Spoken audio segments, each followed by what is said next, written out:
காட்டுவதற்காக கூட்டப்பட்ட கூட்டம் கிடையாது. நம்முடைய எதிரிகள் போடுகின்ற தப்பு கணக்க சுக்குநூறாக உடைக்கின்ற கூட்டம் இங்க வந்திருக்கக்கூடிய இளைஞரணி கூட்டம், கொள்கை கூட்டம்.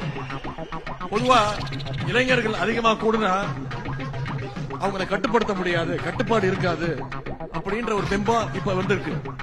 காட்டாற்று வெள்ளம் மாதிரி போயிட்டே இருப்பாங்க, யாரும் கண்ட்ரோல்லையும் இருக்க மாட்டாங்க அப்படின்ற ஒரு பிம்பம் இன்னைக்கு இருக்கு. அவங்களை யாரும் கட்டுப்படுத்த முடியாதுன்னு சொல்லுவாங்க.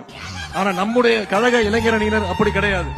மிகுந்த கட்டுப்பாடு மிக்கவர்கள் என்பதற்கு இங்க கூடியிருக்கக்கூடிய இந்த கூட்டம் சாட்சி. கட்டுப்பாடு இல்லாம 1 லட்சம் இல்ல 1 கோடி இளைஞர்களை திரண்டாலும் அதனால யாருக்கும் எந்த பயனும் கிடையாது. அப்படிப்பட்ட கட்டுப்பாடு இல்லாத கூட்டத்தை வச்சுக்கிட்டு யாராலையும் எதையும் சாதிக்கவும் முடியாது. ஆனா உங்களை மாதிரி கட்டுப்பாடோடு இருக்கக்கூடிய இந்த கூட்டம், கொள்கை கூட்டம், கழகத்திற்கு மட்டுமல்ல இன்னைக்கு ஒட்டுமொத்த தமிழ்நாட்டுக்குமே மிகப்பெரிய ஒரு பலம்னு என்னால உறுதியாக சொல்ல முடியும்.